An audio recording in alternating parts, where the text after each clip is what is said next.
الأنبياء والمرسلين سيدنا محمد وعلى آله وصحبه أجمعين.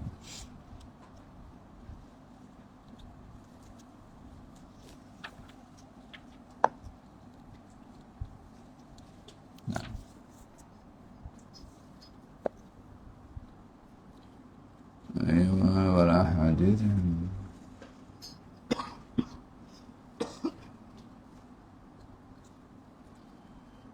نعم.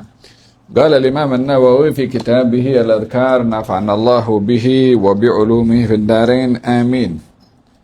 إلى أن قال رضي الله عنه: باب فصل في بيان أن السنة الابتداء بالسلام قبل أي كلام.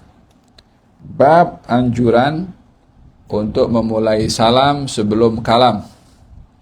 Kalam, pembicaraan.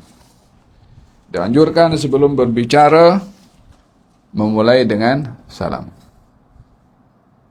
Jumpa bukan kaif halak. Salam dulu. Assalamualaikum warahmatullahi wabarakatuh.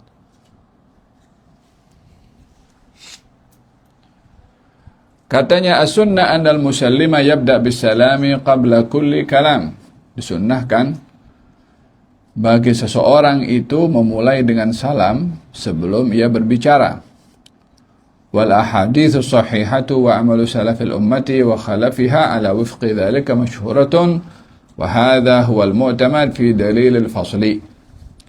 Wa amma al-haditsu alladhi rawaynahu fi kitab at-Tirmidzi an Jabir radhiyallahu anhu qala قال رسول الله صلى الله عليه وسلم: السلام قبل الكلام فهو حديث ضعيف. قال الترمذي: هذا حديث منكر. Adapun hadis Rasulullah sallallahu alaihi wasallam yang katanya assalamu qabla al-kalam, salam sebelum kalam, katanya hadis ini dhaif atau hadis ini munkar.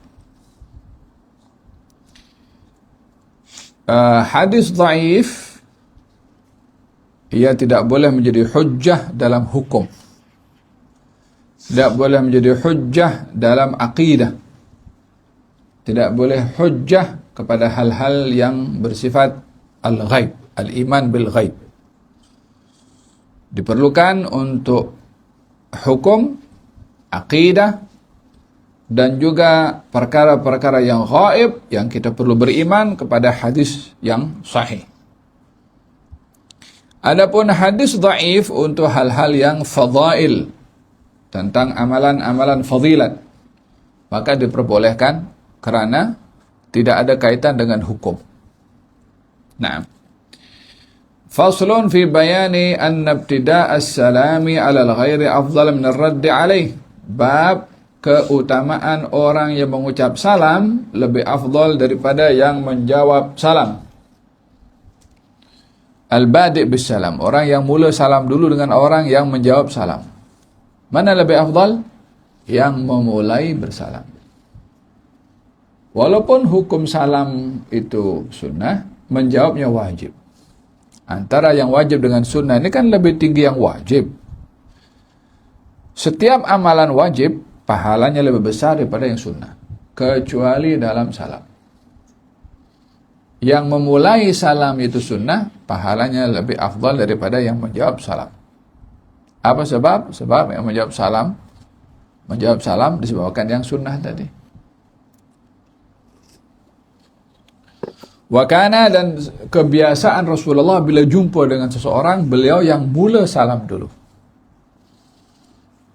Ia menganjurkan kepada kita supaya kita yang memulai dengan salam berbandingkan orang lain yang memulai dengan salam. Walaupun yang memulai dengan salam kedudukannya lebih afdal daripada yang menjawab salam. Mana lebih afdal, Nabi atau sahabat? Nabi lebih afdal, tapi beliau yang mula dengan salam. Faham tak? Apa sebab? Disebabkan yang memulai salam itu adalah kedudukannya lebih mulia di sisi Allah Subhanahu wa taala. Maka Nabi sebagai insan yang lebih mulia, dia mengucapkan memulai dengan salam kepada orang lain. Faham tak? Walau bagaimanapun, bukan bermakna kalau begitu orang yang lebih afdal daripada kita, dia kena mula salam dulu. Contohnya, kita dengan kita punya ayah.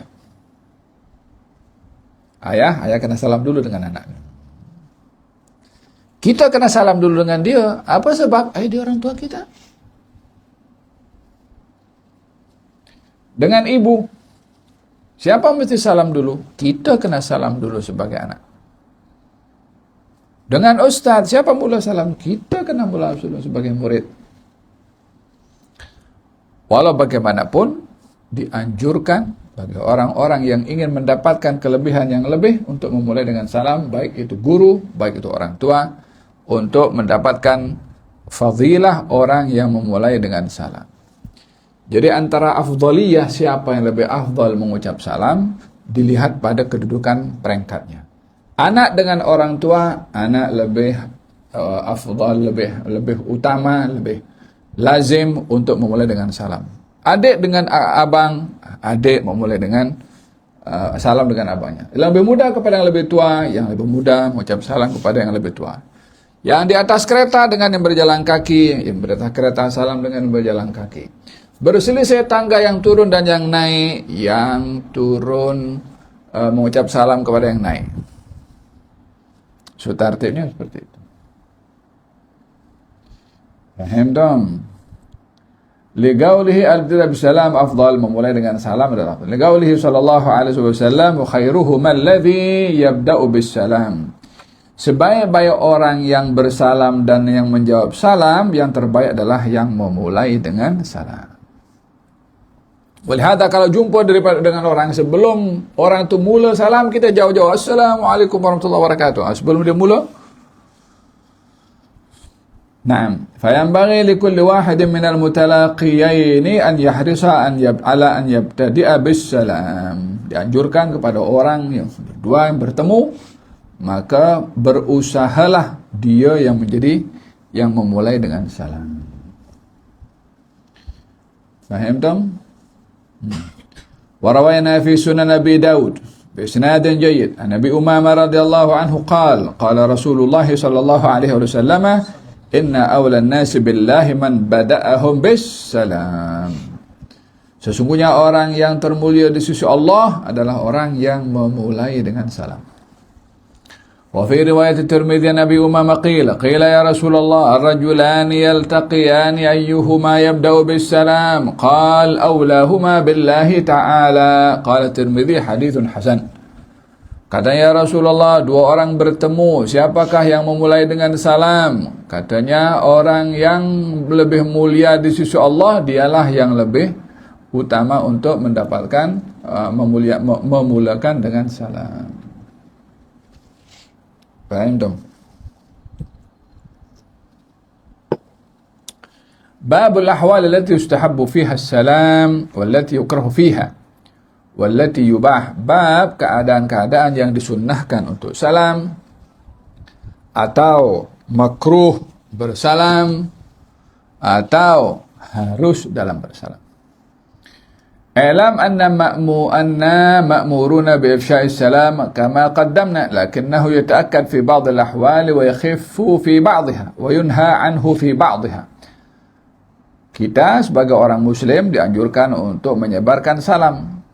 Ia dianjurkan pada sebahagian tempat, diringankan pada tempat yang lain, dilarang pada tempat yang lain. Ada kalanya kita dilarang bersalam. Tengok keadaan. فأما أحوال تأكده واستحبابه فلا تنحصر لأنها الأصل فلا نتكلف التعرض لأفرادها. Adapun anjuran untuk mengucapkan salam, di mana saja kita dianjurkan mengucapkan salam, kata beliau saya tak perlu bahas, disebabkan oleh karena kita memang sangat dianjurkan setiap saat bersalam. Jadi kalau sudah di setiap tempat dianjurkan untuk bersalam, tak perlu saya nak bahaskan masuk rumah ke, keluar rumah ke, dari atas ke, daripada bawah ke, jumpa di pantai ke, jumpa di mana tempat kita jumpa dianjurkan bersalam. Tapi saya ingin jelaskan di sini, kata beliau, hal-hal yang makruh bersalam dan dilarang bersalam, supaya kita tahu selain daripada itu maknanya dianjurkan bersalam. Setelah kita tahu bila salam itu makruh, bila salam itu haram, disitulah kita boleh tahu selain daripada dua ini kita dianjurkan bersalam. Katanya wa'alam annahu yadkhulu fi dhalika as-salam 'ala al-ahya'i wal mauta. Wa qad qaddamna fi kitab adhkar al-janaiz kaifiyat as-salami 'ala al-mauta. Ketahuilah bahwasanya dalam bersalam ini kita dianjurkan baik kepada orang yang hidup atau orang yang mati. Kita pun dalam bab jenazah kita dah lalu kan, kalau kita pergi kubur, Assalamualaikum dara qaumin mu'minin wa inna insyaallah bikum lahiqun antum salafuna wa nahnu bil athar yaghfirullahu lana wa lakum nas'alullah lana wa lakum al-afiyah. Karena dihafal itu. Kita tak pergi ziarah kubur kah? Macam mana kita kalau ziarah kubur kena salam supaya orang yang ada dalam barzakh itu dia mendapatkan kemuliaan, fadilah, pahala daripada salam. Al-Imam Ibnul Qayyim dalam kitab Ar-Ruh, dalam kitab Ar-Ruh, dia cerita ada orang yang rumahnya itu lalu di tanah pekuburan. Setiap kali dia lalu, dia Assalamualaikum dara qaumin mu'minin anasallahu wahsyatakum wa ghafara dhunubakum wa rahimakum. Salam kepada kamu wahai penghuni kubur, semoga Allah merahmati kamu, Allah mengampuni kamu, Allah mengangkat kesunyian kamu. Jalan balik rumah. Sekali waktu itu dia lalu lupa, tak salam. Malam-malam dia mimpi orang kubur datang semua. Dia pun terkejut, apa pasal awak datang semua? Katanya, awak selalu lalu tempat kami, awak bersalam apa semua, hari ini kau lalu tak baca salam. Maknanya ketika orang itu lalu baca salam, dikubur dapat fadilah, dikubur seronok. Oleh sebab itu kenapa dia datang pada malam itu dia dalam mimpinya untuk memberitahukan betapa gembiranya orang dikubur bila ada orang lalu dan ucap salam kepada dia.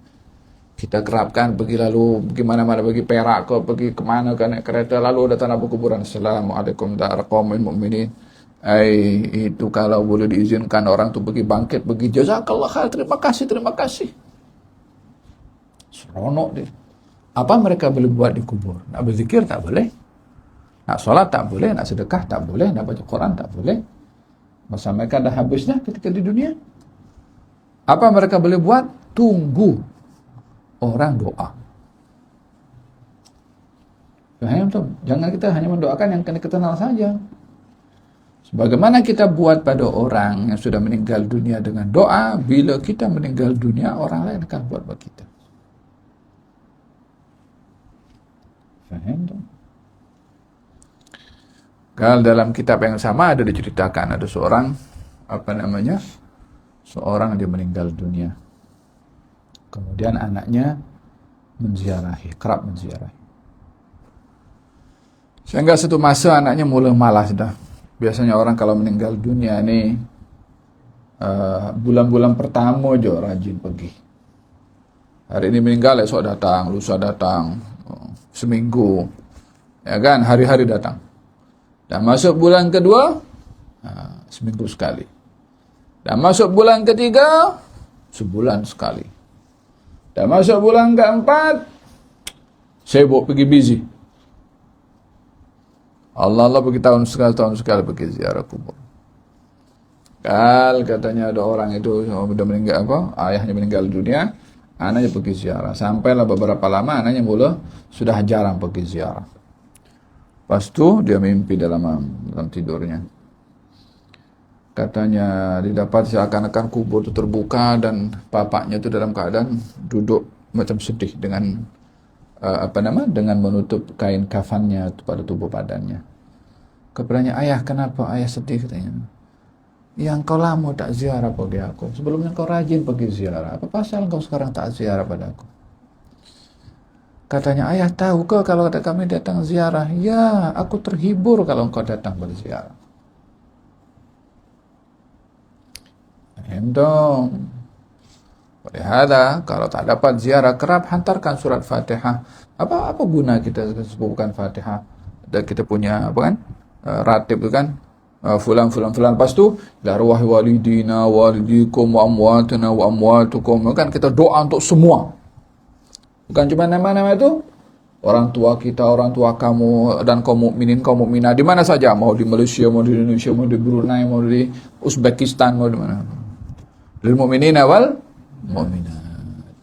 Wa ila hadratin Nabi. So itu upaya untuk kasih happy itu orang-orang di alam barzakh dengan kita punya doa. Katanya ummati ummatun marhumah, umatku umat dirahmati oleh Allah Ta'ala. Masuk kubur dengan banyak dosa, bangkit daripada kubur bersih daripada dosa. Macam mana boleh bangkit daripada kubur bersih daripada dosa? Disebabkan istighfarnya orang yang hidup untuk orang yang mati. Allahumma maghfir lil mu'minin wal.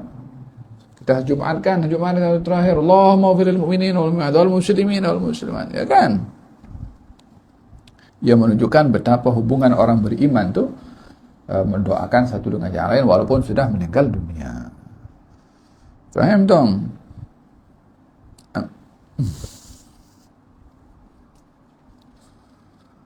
Wa amma al-ahwal allati yukra fiha aw yakhaffu fiha aw yubah fa hiya mustathnatun min dhalika fa yahtaju ila bayaniha. Rasanya ini saya akan bahaskan pada hari esok insyaallah atau hari lusa. Berkenaan dengan bila dianjurkan sebab panjang sikit. Nah, wallahu a'lam.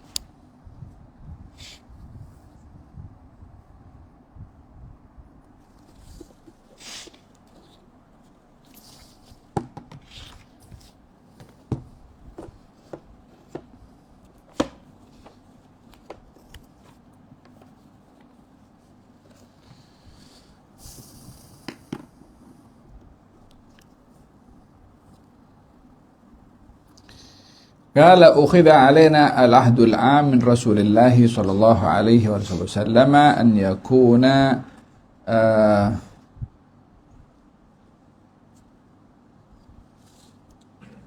سدانا ولحمتنا القناعة والتعفف. Diambil janji secara umum daripada Rasulullah SAW supaya kita punya sifat qanaa'ah dan iffah. Qanaa'ah, merasa cukup dengan apa yang ada. Iffah, menjaga air muka daripada meminta-minta. Kita diajarkan untuk qanaa'ah. Kita punya pen murah, jangan tengok pen orang yang lebih mahal. Kita tengok songkok kita pakai biasa, jangan tengok songkok orang. Kita punya motosikal biasa, jangan tengok motosikal orang. Kita tengok cincin kita biasa, jangan tengok cincin orang yang lebih lebih mahal.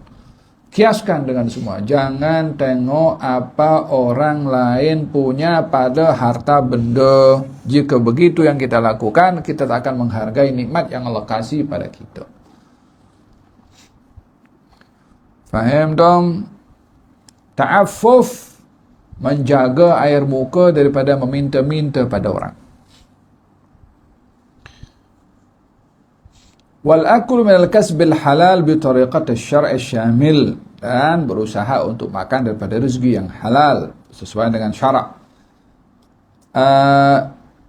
Lamaddul yadain bid-du'a ila Allah Ta'ala idza ajizna an 'amal al-hirfa al-mu'tad wa la na'kul bidainina.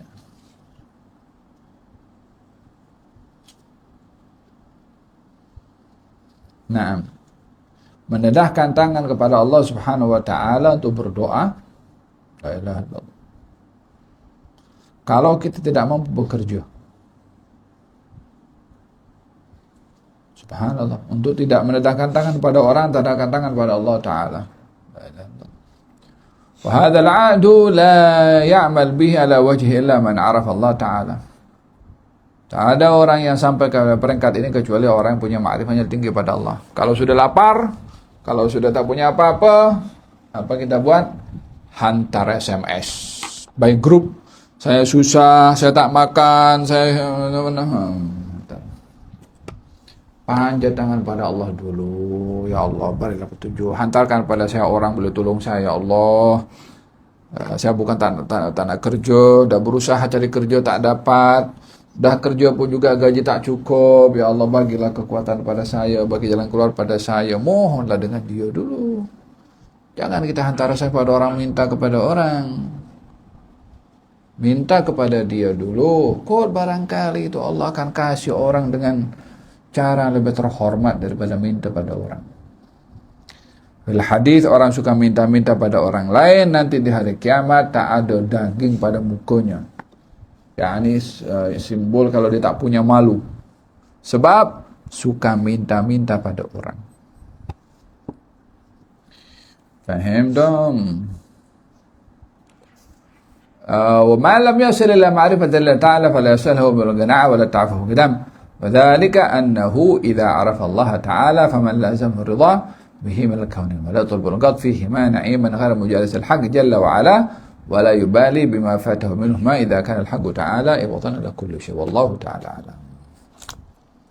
أيا قارئ Bismillahirrahmanirrahim. Qala mu'allif rahimahullah ta'ala wa nafa'ana bihi wa bi'ulumihi wa ulumi sayyidus salihin. Amin. Ila aqal. Amin. Janganlah seseorang menyuruh orang lain bangun dari tempatnya atau sengaja bersesak-sesak dengannya. Sekira bab 8, bab yang ke-8. Bab yang ke-7. Nah, betul. Janganlah seseorang menyuruh orang lain bangun dari tempatnya atau sengaja bersesak-sesak dengannya. Sekiranya ada orang yang mengutamakannya agar duduk di tempatnya, maka janganlah terima perlawanan tersebut. Melainkan terdapat masalah keperluan yang diketahui oleh para hadirin dan mereka mampu mengambil manfaat dari perbahasannya bersama gurunya. Disebabkan kedudukan yang berdekat dengan guru atau kerana dirinya telah tua atau mempunyai banyak kelebihan dan kesolehan. Nah, kalau muallif di sini mengatakan wala yuqimu ahadan min majlisihi aw yuzahimuhu qasda. Jangan dalam majlis itu kita datang mengganggu orang yang sudah duduk dengan kita duduk di antaranya sehingga majlis sempit. Sehingga orang tu yang sudah duduknya selesa, gara-gara kita datang jadi duduknya banyak sempit. Apa pasal? Sebab kita datang ganggu mereka punya keselesaan dalam duduk. Lihatlah dianjurkan kalau datang satu majlis, duduk di mana majlis itu berakhir. Safnya sampai mana? Di belakang lah. Oh, di depan ada kosong. Oke. Boleh maju depan? Boleh kalau tak mengganggu. Macam mana mengganggunya? Baik itu mengganggu laluan orang, mungkin kena tepuk sikit bagi laluan ke mengganggu. Atau mengganggunya jadi orang tengok sama dia. Oh, ini ustaz tengah ceramah ni, tengah pasal dia punya pasal datang lewat, orang tengok pada dia semua. Hilang fokus. Duduk ke belakang situ. Kalau datang lewat. Fa in atharahu al-ghairu bi majlisihi lam yaqbalhu. Kalau ada orang beritahu sila maju depan, sila ajak tolak. Apa sebabnya? Dia dah ada di situ, dia dah selesai di situ, walaupun dia sudah mendahulukan kepada kita. Selagi kita boleh menolak, kita tolak. Kecuali kalau orang yang offer itu tolak, dia akan kecil hati. Barulah kita pergi maju depan.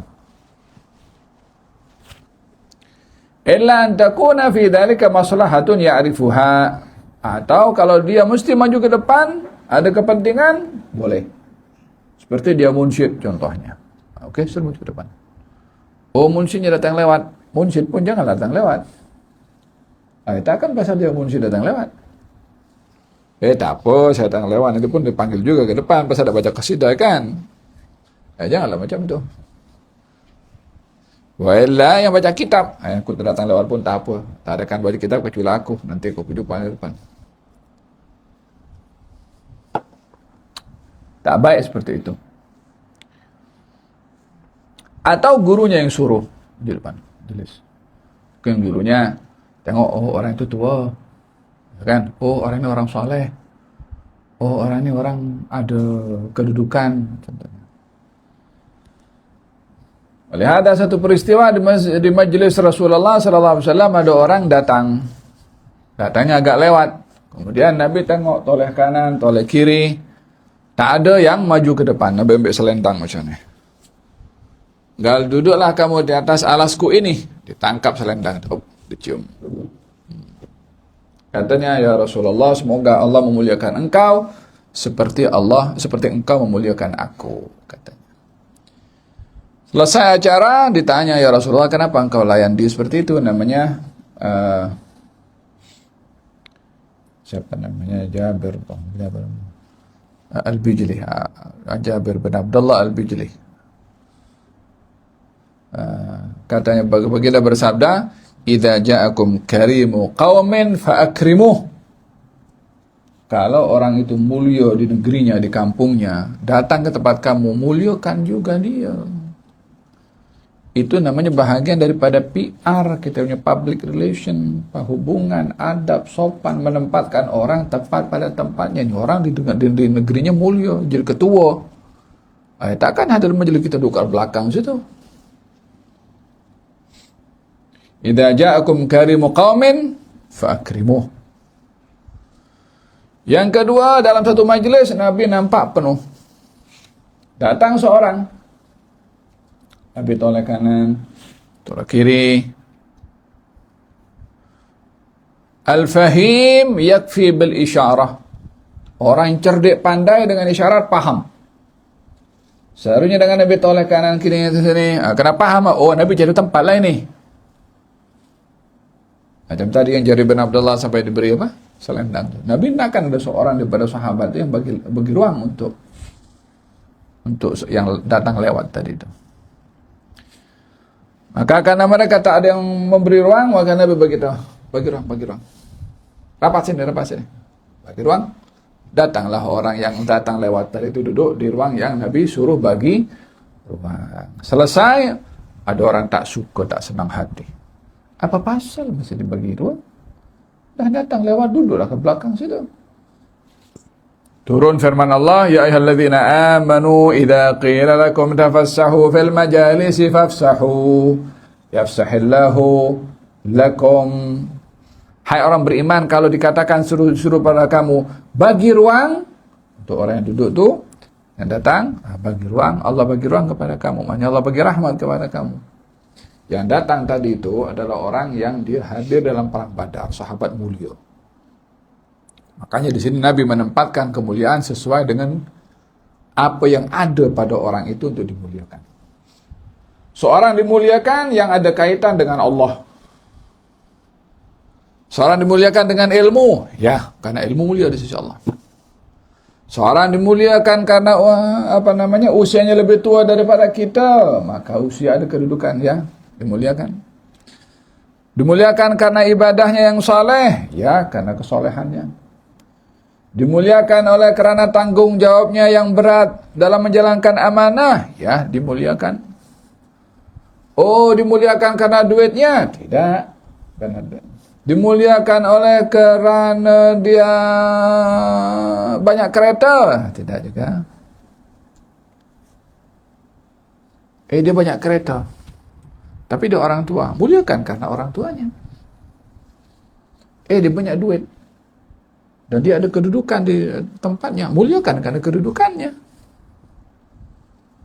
Jangan memaksudkan karena dunianya.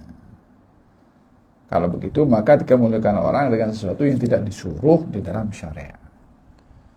Faham dong?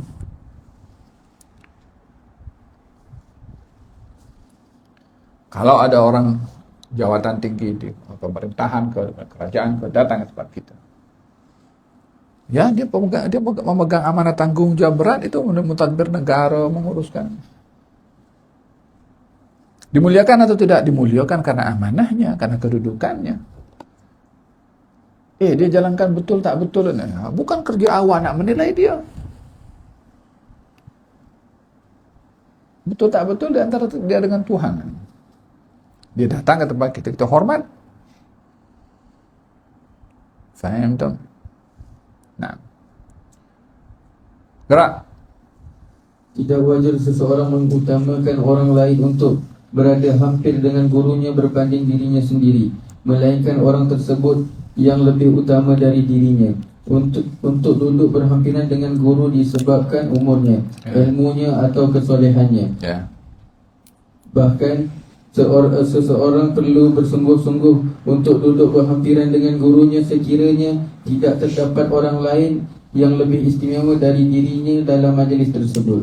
Nah, apa saja yang ada kaitan dengan gurunya, seperti dia tetamu kepada gurunya, atau dia abang kepada gurunya, atau dia ada hubungan kekerabatan dengan gurunya, yang gurunya selesa dengan orang itu, yang gurunya memuliakan kepada orang itu, so kena muliakan dia. Bukan karena dianya, tapi karena gurunya. Gerak. Apabila guru berada di bahagian hadapan, maka para hadirin yang paling istimewa lebih layak untuk berada dekat dengan guru di sebelah kanan dan kirinya. Sekiranya guru berada di hujung sebuah rumah, iaitu dalam keadaan bersandar ke dinding atau seumpamanya, maka golongan yang terhormat berada di sebelah dinding kiri dan kanan dan di bahagian hadapan guru. Sewajarnya bagi teman-teman yang berada dalam satu pengajian atau beberapa pengajian berhimpun pada satu arah sahaja, agar guru dapat memandang ke seluruh mereka tak kala menyampaikan huraian ilmu, dan guru tidak mengkhususkan pandangnya kepada sebahagian mereka sahaja. Sudah menjadi adat kebiasaan dalam majlis pengajian di mana golongan yang istimewa duduk di hadapan guru dan golongan yang dihormati yang terdiri daripada pembantu atau pelawat berada di sebelah kanan dan kirinya. Iwa, ada bahagian daripada adab dalam majlis juga. Apa katanya? Katanya kalau guru duduk di hadapan, pastikan antara kanan dan kiri itu seimbang. Jangan sampai guru menghadap sini, di sini ramai. Bagaimana gurunya nak tengok situ? Sementara sini kosong. Kalau guru berada di tengah, pastikan kanan dan kiri seimbang. Jadi guru tengok macam ni, nampaklah semua. Kalau meja ini menghadap situ,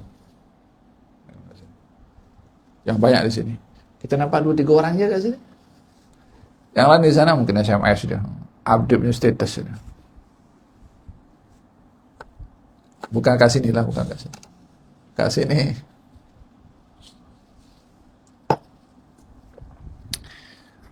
Faham tuan? Wa in kana syaikhu fi sadri makan, fa afdal jama'ah ahqqu bima an ya ala yaminihi wa yasarihi, wa in kana ala tarfin طرف صفة أو نحوها فالمبجلون مع الحائط أو مع طرفها قبالته. Nah,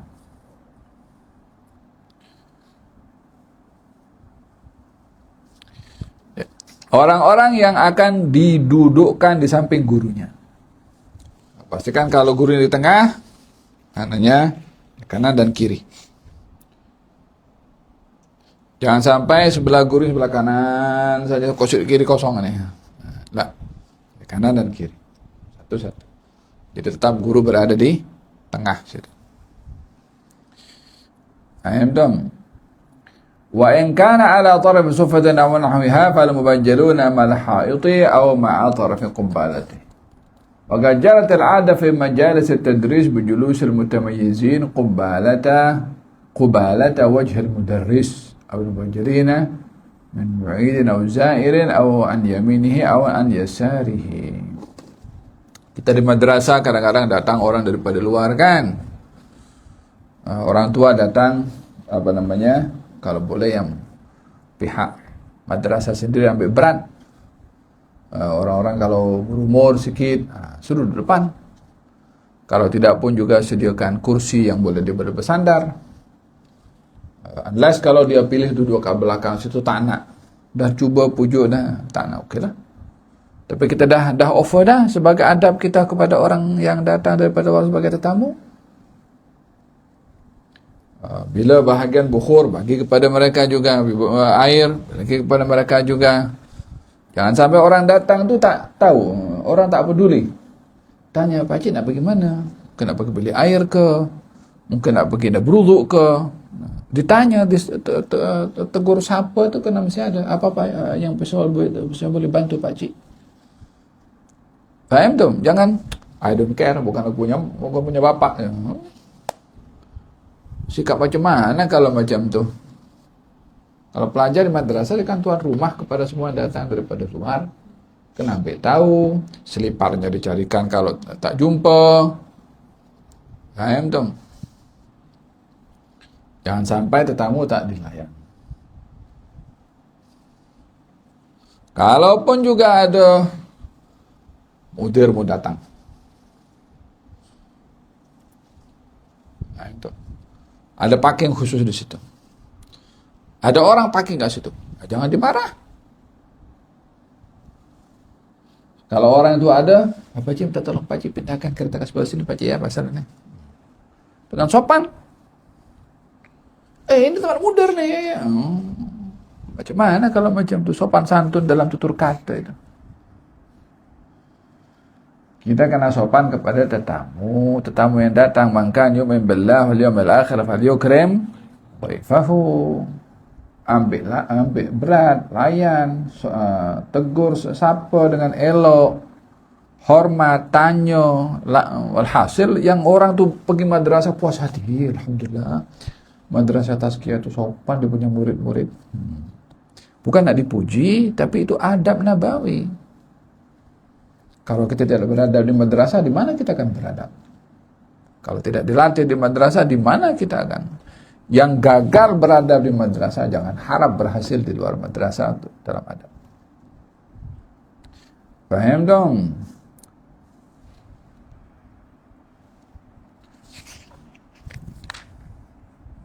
Badan? Bab ke-8 kah? Hah? Yakfi, khalas. Ayo gerak.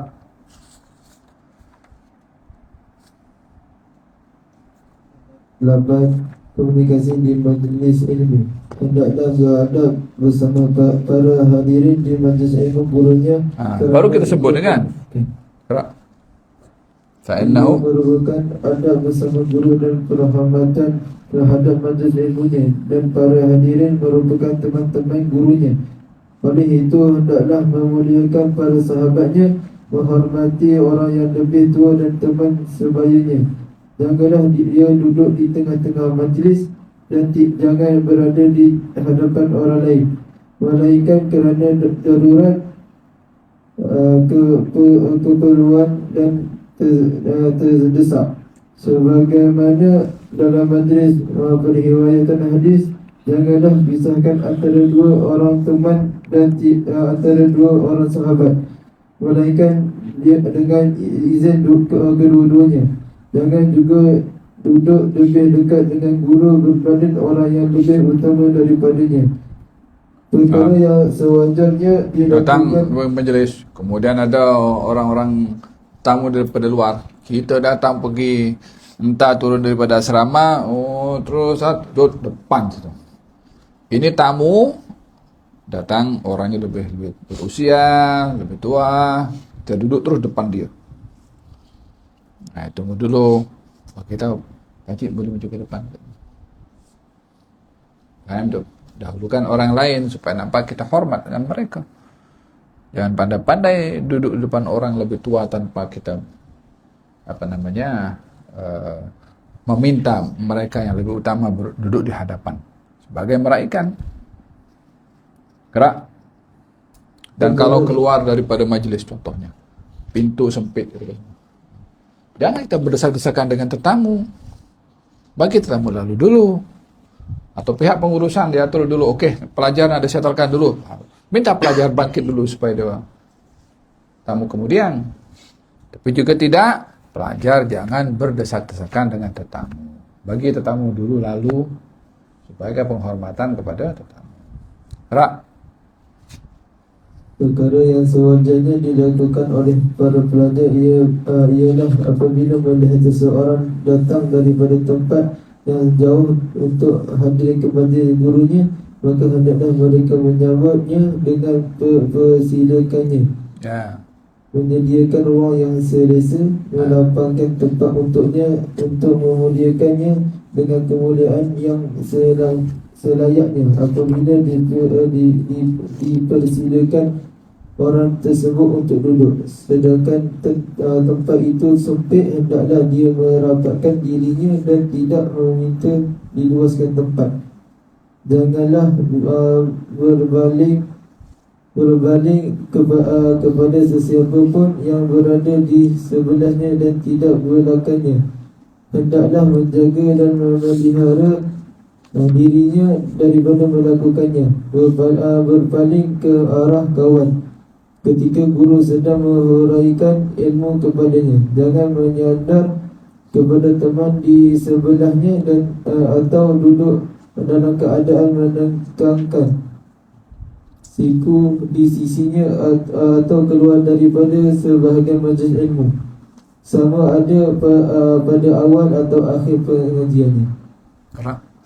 Jangan bercakap ketika berlangsungnya pengajian orang lain atau pengajiannya, dengan bercakapan yang tidak kaitan dengan pengajian atau percakapan yang menghentikan pengajiannya. Wah, dalam adab majlis jangan bercakap. Gurunya tengah bercakap, dia bercakap juga. Siapa nak dengar? Kecuali bila ada kaitan penting. Faham tu? Ada kaitan dengan kelas, ada kaitan dengan subjek, ada kaitan dengan hal-hal yang mustahak sekali. Sebahagian daripada orang bila tengah gurunya bercakap, tengok tu, dia mengantuk tu, Awak sibuk dengan orang mengantuk tak mengantuk pasal apa? Takkanlah time nak ambil pasal orang mengantuk tak mengantuk time kelas. Fokus. Sayyidina Imam Syafi'i, saya di hadapan Malik ini tak berani buka kertas dengan suara keras. Nak tunduk ke bawah itu dan fokus terus kepada Imam Malik. Saya nak minum, kata muridnya Imam Syafi'i, nak minum depan Imam Syafi'i pun segan. Sebab ta'zim kepada majlisnya. Hari ini kita bukan cakap, kita ketawa. Time guru tengah menyampaikan, kelar ketawa dia dengan kawannya dia. Pasal apa? Pasal entah ingat apa dia punya kawan dia mengantuk ke, wala salah baca ke, dia ketawa sedangkan yang lain. Apa pasal? Kenapa? Coba awak diketawakan. Coba awak yang diumpat. Marah tak marah? Kalau awak tak suka, kenapa orang lain awak buat? Jangan buat pada orang yang kalau dibuat kepada kamu, kamu tak suka. Janganlah buat pada orang. Takkan kamu seorang tak suka, kamu boleh buat orang lain tak boleh buat. Bergaullah kamu kepada orang dengan cara kamu mahu disikapi seperti itu. Dan janganlah kamu berbuat kepada orang yang kamu tak mahu orang buat kepada kamu seperti itu. Itu kan fair kan? Kita tak mau orang cakap buruk tentang kita. Janganlah kita cakap buruk pasal orang. Apa keistimewaan kita boleh cakap buruk pasal orang? Kalau orang lain cakap buruk pasal kita, kita tak nak.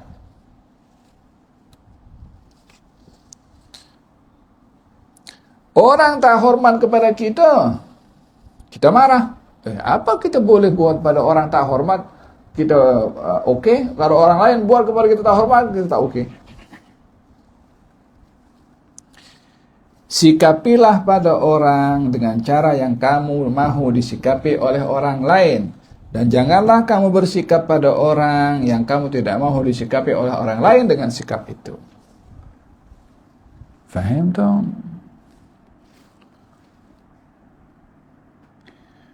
Walihada pentingnya seseorang itu di antara adab dalam majlis, jangan bercakap ketika ilmu disampaikan. Hormat kepada ilmu, hormat kepada majlis ilmu. Melainkan yang mendesak, yang emergensi, yang darurat, baru boleh bercakap. Jika mesti bercakap panjang, pergi keluar. Selesaikan cakap di luar. Pada selesai cakap di luar, dalam kelas kita ni. emergency, ada telepon. Dekat. Iya. Ini kelas. Hal mustahab bagi bangkit. Selesaikan percakapan kalau emergency. Ada orang meninggal ke? Ada orang masuk kolam ke? Wala apakah musibah ke? Oke, selesaikan keluar.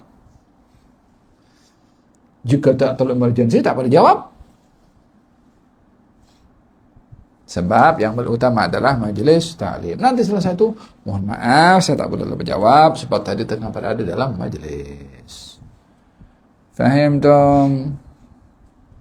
Wallahu ta'ala alam bisawab. Kita sambung pada bahagian adab dalam halaqah. Tidak boleh berbicara dan seterusnya kita bahas insyaAllah. Fatihah Rasulullah Muhammad bin Abdullah bin Rasulullah. فعلا ولا حضرة النبي محمد صلى الله عليه وسلم. الفاتحة. بسم الله الرحمن الرحيم. الحمد لله الرحمن الرحيم. إياك نعبد وإياك نستعين. صراط الذين أنعمت عليهم غير المغضوب عليهم. اللهم صل وسلم على الحمد لله رب العالمين. ربنا انفعنا بما علمتنا